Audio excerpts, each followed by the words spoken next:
Now, do the Ayatollah please? Many people who are excited about Maduro being captured are hopeful the same thing will be done to Iran. What are your views? Do you stand with Iran or do you stand with the people of Iran? This is the flag you might have seen. The people there protesting. Is it about economics or is it about regime change? This is an adapted version of the historic flag that was associated with the Pahlavi regime, the Shah, who was in Iran prior to the 1979 revolution. And here's a man who's hopeful for regime change in Iran. We've had an unbelievable success, and by degrading Iran, which was a first-rate power, now it's a second-rate or third-rate power. They were throwing their weight all over the place, exporting terrorism, not only to every part of the Middle East, but to Venezuela. They're in cahoots with the Maduro regime, they're exporting terrorism to America, to the American hemisphere, and then they want these Hezbollah and Hamas to get their guys into the United States. So Hamas and Iran and its proxies are a threat not only to us, but to Israel, all America's allies in the Middle East, and to America itself. Netanyahu saying that Iran is in cahoots with Maduro in Venezuela. Was what happened in Venezuela simply a stepping stone towards regime change in Iran? The Jerusalem Post was mentioning on Monday, the Mossad used its Twitter account in Farsi, the Iranian language, to encourage Iranians to protest. So the Mossad are encouraging protest. Go out there into the streets. Time has come, they wrote, and continued, we are with you, not only from a distance and verbally, we are with you in the field. Are we to take them at their word? Some people say that deception is a way of doing war, but does this actually mean, from the Jerusalem Post, that on the streets of Iran there are Mossad agents? We can't say for sure.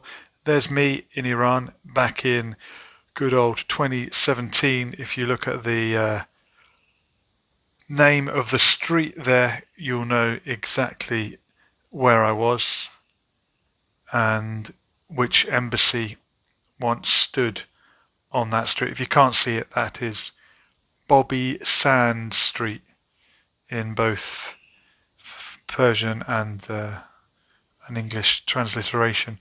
Let's get some more clips. Plenty of clips tonight. Well, when it comes to Iran, the first thing you have to understand is that the Israelis and the Israel lobby in the United States basically own Trump. And whatever they want to do, Trump has to go along. But at the same time, Trump's basic modus operandi is to talk tough, but use a little stick. He uses military force a lot, but it has no real effect.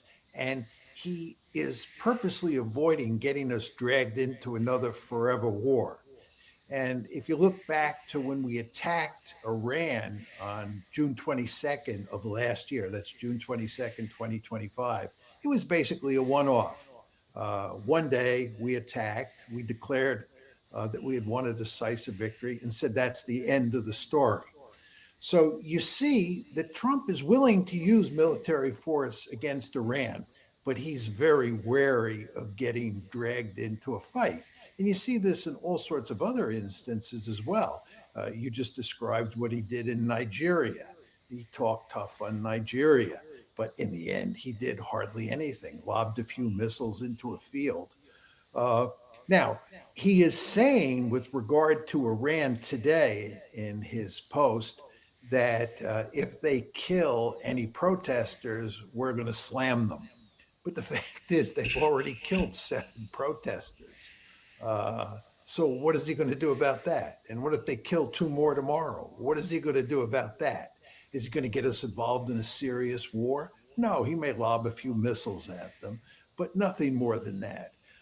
So I think he has to placate Prime Minister Netanyahu. He has to tell Netanyahu what Netanyahu and Netanyahu's supporters want to hear. Because again, they basically own Trump. He's not an America first president, he's an Israel first president. But at the same time, he doesn't want to get us involved in a big war. So these, in a very important way, are empty words. There's John Mearsheimer being quite dismissive of the notion that Trump may want to get involved in Iran. Here's some footage of the protests on the streets of Tehran. I can't read Farsi. If anyone can, please translate it in the comments. They are knocking down the flag of the Islamic Revolution. Flags are always very symbolic. One of the first things you'll notice about Syria is the changing of the flag. The Ba'athist flag has gone, the flag that flew under the Assad regime, both Bashar and his father. That flag has been replaced by the new flag, which is actually the old flag. And HK Stocks is saying, good evening. Venezuela announced they would price their oil, largest reserve in the world, in a basket of BRICS currencies. BRICS, of course, is Brazil, Russia, India, China, and South Africa currencies. This probably pissed the US off enough to go and get Maduro. Could be. I've heard that Venezuela has a ton of oil, but it's not very good. George Galloway was mentioning the viscosity of the oil on his show tonight, which I thought was a great word for the vocabulary. The viscosity of the oil doesn't lend itself to being sold. William Carr is saying the guy doesn't know what he's talking about. Well, William, if you know better, why don't you send us a little voice note on the WhatsApp and we'll play it and we'll all have a listen. As I often mention, it's a number I only use for the channel. It's not going to go anywhere. If you want to do that in confidence, you could do if you want to. Maybe Jeffrey Sachs knows a little bit more. Maybe you'll rate what he's talking about. Here we go. Netanyahu has a different idea. His idea is we captured the Palestinian lands in 1967, and we're never going to give them back. So we're just going to rule over the Palestinians. He says we're going to keep the land. There will be resistance. Hamas, Hezbollah, other militant resistance. What will we do about it? You can't really fight the terrorists, he says. You have to fight the states that back the terrorists. And Iran is the central one in his mind. But interestingly for Netanyahu, he lays out one by one. Yes, of course, Iran is the central one in his mind. But so too is Iraq under Saddam. He supported Hamas. Right. So too is Bashar al-Assad in Syria. Iran, Iraq, Lebanon, Syria, Somalia, Sudan, and Libya. And you know what the plan was? 7 wars in 5 years. The U.S. using Israel? No. This is Israel using the U.S. as if our military is in their hands, which in effect it is. You take Wolfowitz and you take Feith and you take these neocons and you take Netanyahu. They game planned the whole thing out. Well, I regard Netanyahu as having been our greatest disastrous president of the 21st century because he ran American foreign policy for 20 years and he cost us trillions of dollars. And where is the Middle East today? War in Syria, war in Lebanon, war in Palestine, unrest in Iraq, war in Yemen, chaos in Sudan, chaos in Somalia, chaos in Libya. Great job, Bibi. You did a terrific job. So Iran in the crosshairs, possibly for their support of some of the armed groups in Palestine. If you're a diehard Trump supporter and you think it's great what he's done, is it more easy to justify an invasion of a nearby country, or relatively more nearby, Venezuela, than across the Atlantic over in the Middle East? And is it more justifiable because you can say, well, they're flooding our country with drugs, even if that's not the real reason? Did he have more of an excuse to go into Venezuela than attacking Iran, which he might do next? As I say, some people are hopeful that he will. They think that the route for progress in a country is to let other countries intervene. You wouldn't like it if another country interfered with your democracy or lack thereof, would you? Shall we listen to Julian Assange? We love Julian Assange on this channel. We followed his case, his incarceration, and met so many of his friends and family. Let's have a listen to the wise Julian Assange. This might be going back a little bit, but let's hear from him. We have something here, which is a recent acquisition of WikiLeaks, although we've been following the matter for some time. And this is the script to a tens of millions of dollar budget DreamWorks movie. What is it about? It is about us, nominally. It is about WikiLeaks, the organization. It is a mass propaganda attack against WikiLeaks, the organization, and the character of my staff and our activities and so on. But it is not just an attack against us. It is an attack against Iran.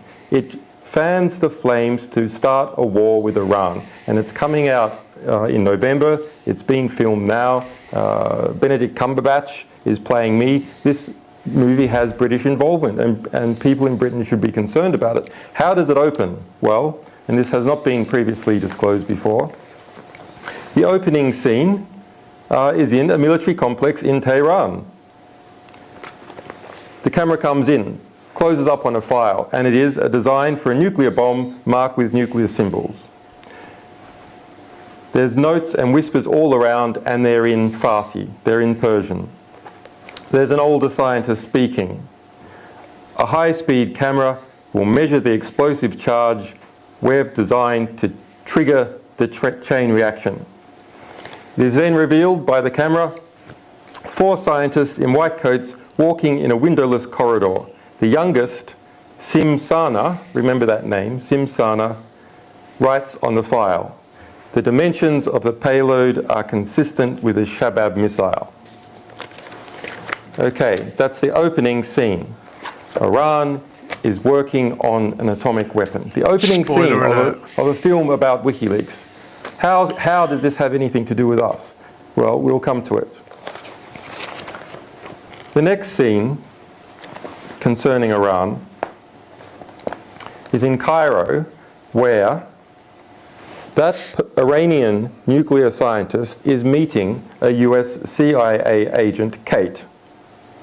Close up again on a handwritten diagram of a nuclear bomb, the same diagram as we saw in the opening. And Saman says, "I copied it from memory." I copied it from memory. They're testing the explosive in the next 6 months. Now remember what Tom's National Intelligence Estimate found. Iran did not have a nuclear program. All 16 US intelligence agencies feeding into that report said that was the case with high confidence and has been reconfirmed every year since that point.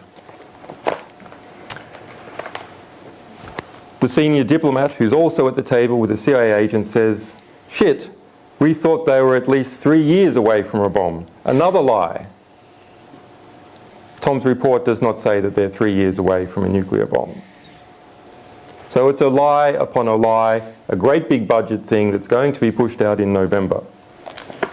The Iranian nuclear scientist then says, if it works, they won't hesitate to sell the technology. And even if one of these things, if it works, they won't hesitate to sell the technology. And even if one of these things gets into the wrong hands, they'll sell it anyway. So that's the reality of where we're at. Not merely a war of intelligence agencies, but a war of corrupt media, corrupt culture. That war, we have got to understand, people who have appeared on this panel have been involved, sometimes with great sacrifice, at revealing the truth about important parts of the world, how the world is unfolding, how the world is shaping, the nature of institutions. They have revealed it heroically, in many cases, to the historical record, to our civilization as a whole, to you. you have to understand that where there's great powers at work, I don't mean shadow conspiracies, I mean enormous cultural powers, enormous industrial powers, the vast network of corporations that interact with government agencies around the world, selling them products, shipping their logistics from one place to another. The National Security Agency, for example, now has approximately 70% of its expenditure pass through Northrop Grumman, Lockheed Martin, etc.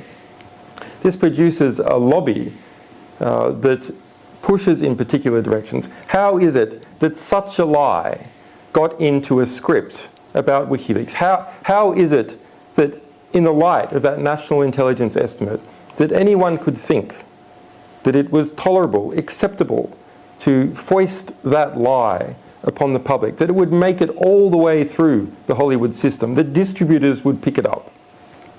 Because they perceive that that is where the power lies in the United States. They perceive that it's perfectly okay to slander an entire nation, that it's perfectly okay to beat the drums of war like that, because people in that system want the war. They want it. There you go. He's nailed it. And Julian Assange also mentions that they don't want to win the war, they just want forever war. Paul Currell is saying Israel first. That's what it's about. Remember North Somalia? Well, yes, we've had the Somaliland recognised, and those 7 countries in 6 years that Jeffrey Sachs was mentioning. Remember, it was first revealed by General Wesley Clark, who mentioned that he had been told that America wanted to invade these 7 countries, including Somalia, which has had an independence movement recognised, including Sudan, which is now split into 2 countries, including Syria, which hasn't been split into 2 countries, but it's had a regime change and is almost being carved up, is almost on the verge of having certain sections of the society given their independence or given autonomy. Iraq that was invaded, it has also suffered a similar fate. So we've got another clip coming up. Oh no, this is not a clip, this is just a picture. Remember, they lied about Yugoslavia in 1999, Iraq in 2003, Libya in 2011, and Syria in 2018. Yes, we know, we're familiar with that. I recognise Colin Powell on the top right there.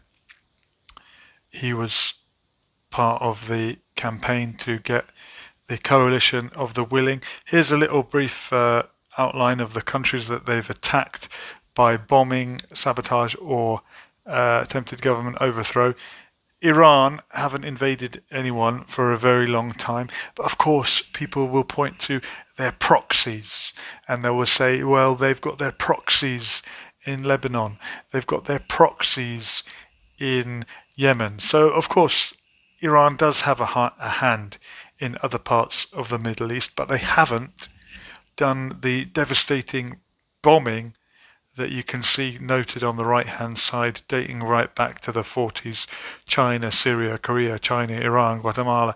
The list goes on and on and on. Yes, USA even bombed Iran in 1953 and overthrew the democratically elected Prime Minister, Dr. Mossadegh. Another clip. Here we go. I think there's no question that a nuclear-armed Iran would bring stability to the region, because nuclear weapons are weapons of peace. They're weapons of deterrence. They have hardly any offensive capability at all. And if Iran had a nuclear deterrent, there's no way that the United States or Israel, for that matter, would be threatening to attack Iran now. In the same way that if Saddam had had nuclear weapons in 2003, the United States would not have invaded Iraq. And if Libya had nuclear weapons in 2011, the United States would not have gone to war against Libya. So I think that if you had a Middle East where other states besides Israel, and this of course includes Iran, had a nuclear deterrent, it would be a more peaceful region. Well, it's possible there'll be some proliferation. I wouldn't bet against the fact that maybe Turkey or Saudi Arabia would acquire nuclear weapons, but people have been predicting widespread proliferation for decades now, and it's never happened. But I think there are two reasons that it wouldn't happen. One is that the Iranians would not be able to blackmail anybody in the neighborhood with their nuclear weapons. We've created this myth in this country over the past few years in talking about Iran that any country that acquires nuclear weapons can blackmail other countries or use those nuclear weapons for offensive purposes. We have a lot of theory and a huge amount of empirical evidence, 67 years now, which show that no country with nuclear weapons can blackmail another country as long as somebody is protecting that country or it has its own nuclear weapons. And this leads to the second reason. The United States is going to extend its nuclear umbrella over Saudi Arabia and over Turkey, the way it extended it over Germany and Japan during the Cold War. And we will make it perfectly clear to the Iranians that they cannot blackmail anybody. So there'll be no great incentive for Turkey or for Saudi Arabia to acquire nuclear weapons. And as you know, when you're involved in contact sports, it can be very dangerous. And so they live in a dangerous world. And on top of that, nuclear weapons are the ultimate deterrent, right? It doesn't get any better than nuclear weapons. And of course, this is why states pursue nuclear weapons. I believe that if Iran had nuclear weapons, the United States and Israel would not be threatening to attack Iran. You don't attack a country that has nuclear weapons and put its survival at risk. So I think if Iran were to get nuclear weapons, the United States and Israel would back off and stop threatening them. Then there's always the case of Libya. You remember Colonel Gaddafi?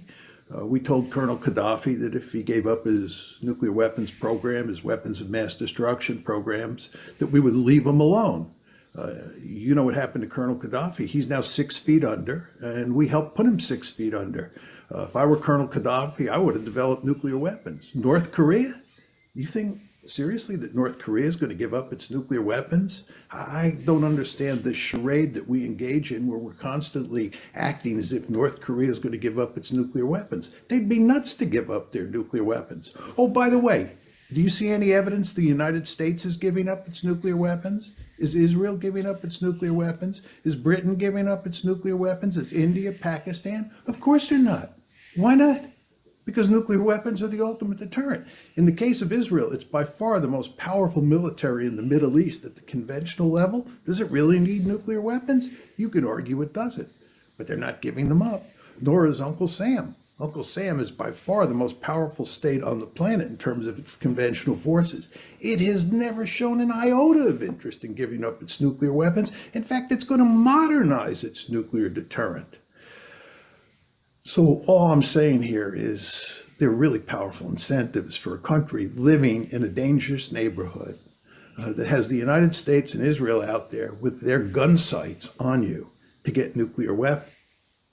So that's John Mearsheimer there, touching upon the idea of mutually agreed destruction. I think Jennifer in the chat kind of objected to that point. Nuclear weapons are weapons of peace. Are you kidding?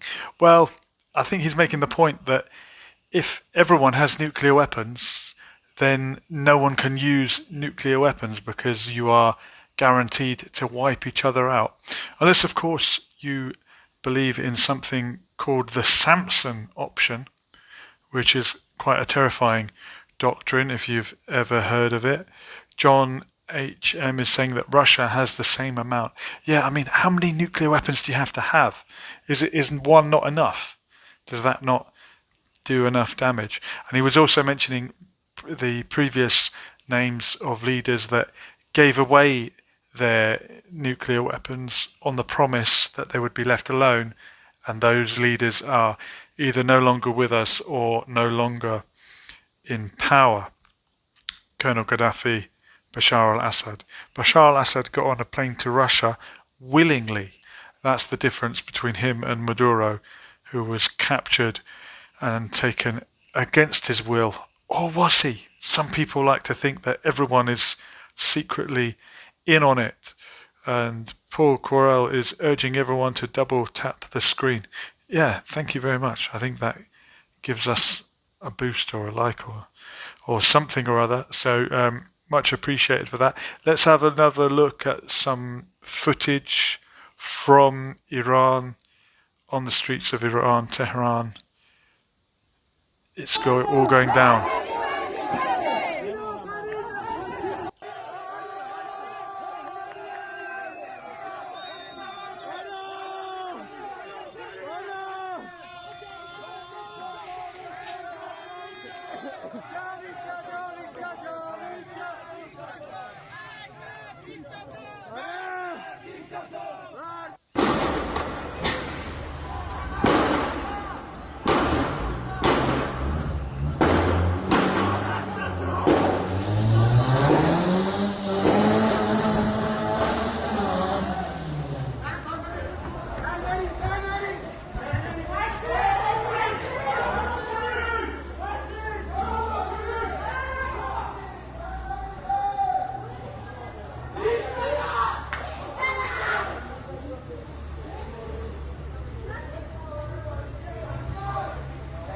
Tony, we're watching footage from Iran. I believe this is the capital, Tehran. There's the mullah's pictures on the wall. That's Ayatollah Khamenei, I think. And his image is being set on fire. So there are people up in arms. Paul is saying 80k Canadians unalived themselves last year. Canadians, not immigrants. Okay, that's sad news. And Charlie is saying, why is Iran, like most countries, going after the establishments? Yes, when the poor are unhappy, they go after the rich. John Stewart, haven't heard from him in a while.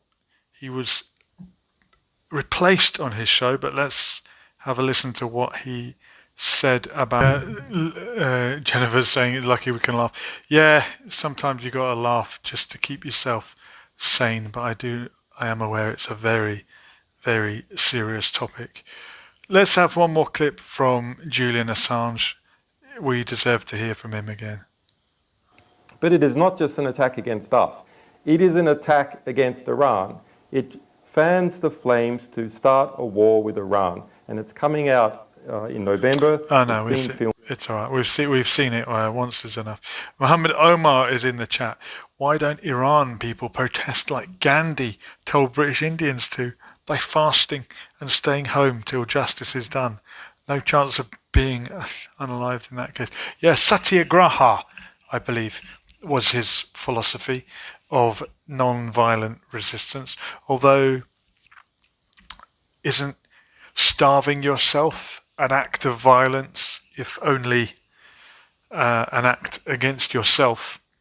And of course, there are people on hunger strike in the United Kingdom right now, the Filton 24, and I urge you to stand with them. Sadly, the hunger strike situation is not getting the attention that it deserves, the attention that other hunger strikes have got in the past. He tried to tell us a long time ago. That's Paul Q.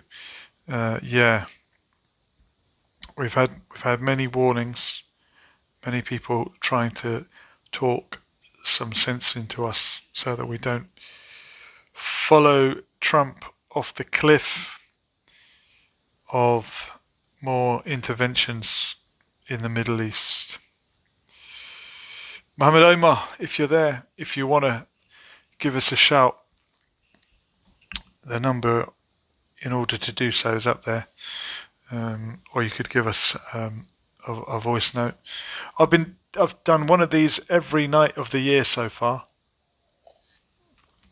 and once it's up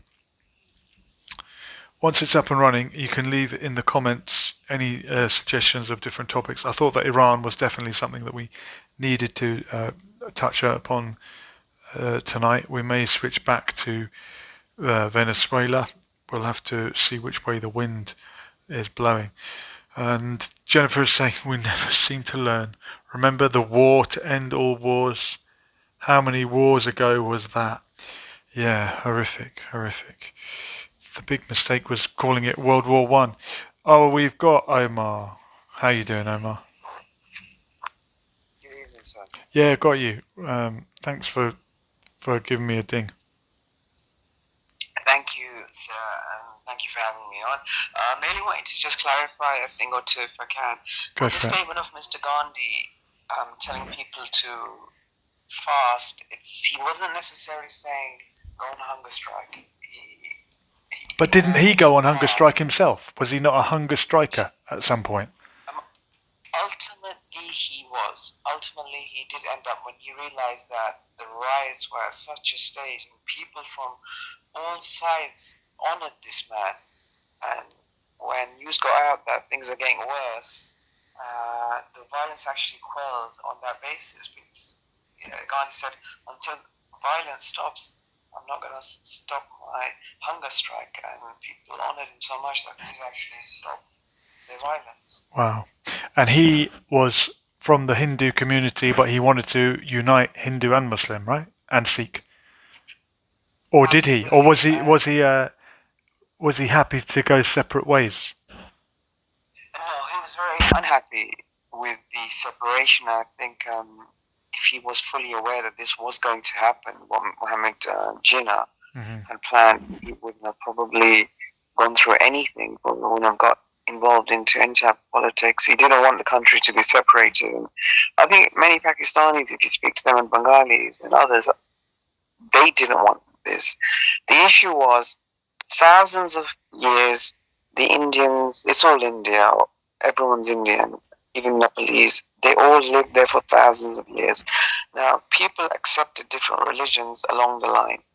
When they did, for some reason, this hatred just started brewing and burgeoning throughout the years. There was always this invisible divide like we might have in England between, although everyone gets on, but there may be a divide that we don't really speak about. We all go to Tesco's, we all go to supermarkets, and we all get on. But just like in India, those people living next door to each other for thousands of years, just one day just started attacking each other. And millions of innocent human beings lost their lives in 1947. It's a horrific thing. And it just goes to show, this is why Singapore, they have a rule where you must have people of a certain background that can live in certain blocks or certain sections. They force people to live together, and if you do that, then you realize that we're all just people. But isn't Singapore a very rich country? Singapore, yes, is up there. It's one of the So richest. if everyone's got enough to eat, they get on. Isn't that the answer? No, well, here in England, we all have enough to eat. Do we? There's food, but I see food banks every day in the supermarket. Who's going to those? No, nobody's going to those. Why are they there then? Well, then, I'll tell you why. Because they're there because the supermarkets, I think, in Holland, no one's buying these beans and it's only got like 2 months left. Let's just put it on there. And whoever wants to take them, take them. You don't think some people in this country are struggling to make ends meet, Omar? I disagree with you. I don't think anybody in this country is really struggling to that extent where they need to be really concerned about what to do. Everyone lives somewhere. Have you heard of the concept of heating or eating? I've heard the concept, and once again, I'm disagreeing with what You think it's all a myth? Yeah, the heating's not so expensive. I have a small place I put on rent, and the guy that pays me, his heating bill is probably like 50 quid a month or something. So it's affordable. It's not a big deal. I don't know what it was. Well, it's all right for you, My Omar. Sky bill is. It sounds My like it's Sky all bill right is- for you. Some people My can't even Sky afford bill is- Sky TV. Well, they have YouTube, so why would they pay Sky TV when you can watch everything on YouTube? Good point. Well, you've got to pay for your internet. But going back to, well, they can get the library or Wi-Fi and McDonald's. But going back to Mr. Gandhi, Yeah. what he stated was, I thought he was a brilliant man by him stating that, because every time there was a protest, the British would just go and do what's happening in Iran, as you just showed. Mm-hmm, Just start unaliving people. So he came out with this genius idea that, look, we're gonna protest, but the British made it illegal to protest. Well, he said, when we're not protesting, we're just gonna stay home, meditate and fast. That's what he said. And you got millions, hundreds of millions of people just staying home, meditating and fasting. So they made it illegal to protest. Yes. Wow. I remember that distinctively because I've seen that stated in the Ben Kingsley movie, Gandhi. Great movie, by the way. Yeah, that's right. Is it called Gandhi? I can't remember the title. It's called Gandhi, but and is he Indian? What's his heritage, Ben Kingsley? Is he half Indian? I think his mother. He does have an Indian vibe about him. Vibe. Probably that's. The DNA test. There is something Indian about him. I think he is half Indian, and he played it very well. I think that's why. Yeah. You know, there's a Prince Naseem movie coming out this week, I think. Biopic of Prince Naz, the greatest featherweight ever to come out of Sheffield via Yemen.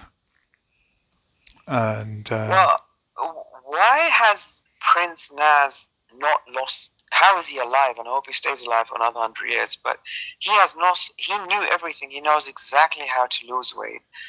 Ballooning up to that weight he's just almost asking for a heart attack or something. Oh. Why haven't people around him or himself? Why hasn't he lost weight? Is my question to you.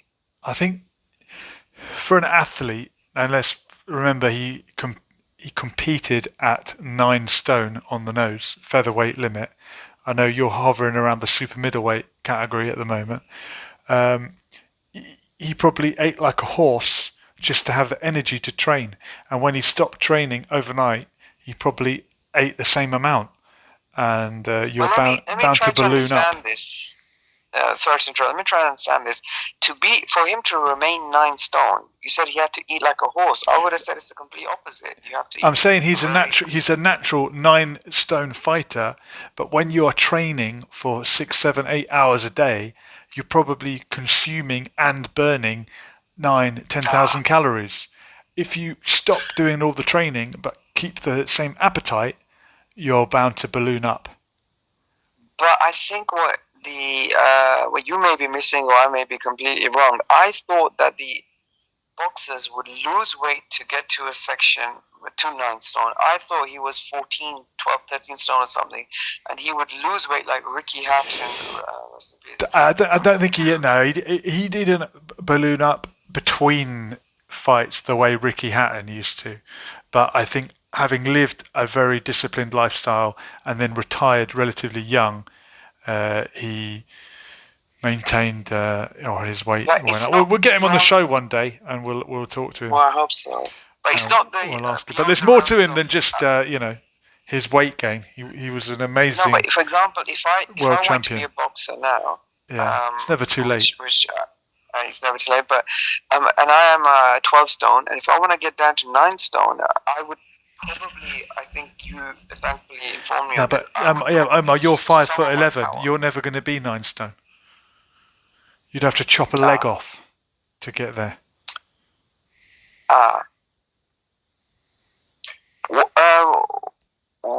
What do you think of the driver being arrested for the crash of Anthony Joshua? I haven't chased that up actually. Horrific what happened to AJ and his friends who sadly passed away. Haroon is saying, sorry, lost you guys. Is this a discussion about beer bellies? Yeah, good question. We're mainly talking about Iran, Omar. You've hijacked the lines as usual and made it about yourself. I know, I'm so sorry to do that. I'll say my last thing because it's on the tip of my tongue. That's all right. There's a conspiracy going around. Yeah. Rest in peace to those young lads that passed away. And it just goes to show how short life is. And why would the driver even, I'm assuming if he's at the helm, if he's at the level that he can drive Anthony Joshua, a millionaire, billionaire, whatever, around, he's not just a fool off the road. He's somebody who's an actual professional driver, I'm assuming, for him to take that risk out of overtaking. I don't know what made him do that. It's conspiracies are swirling, and one of them is that they tried to take out Joshua. They did it because he was meant to take a dive at the Jake Paul fight, and he didn't. What say you? I don't know about. I put nothing past Jake Paul, but I don't think he would be involved in That's too something much, like isn't that. it? We've got a complaint in the chat from Alien Cowboy over the use of stone. Yeah, stones is a very British measurement. 14 pounds in a stone, so 12 stone would be 168 pounds.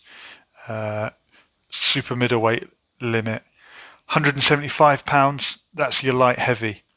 Roy Jones in his prime was 175 pounds or 12.5 stone. Paul is saying that he's subbed. Thank you very much. We appreciate that.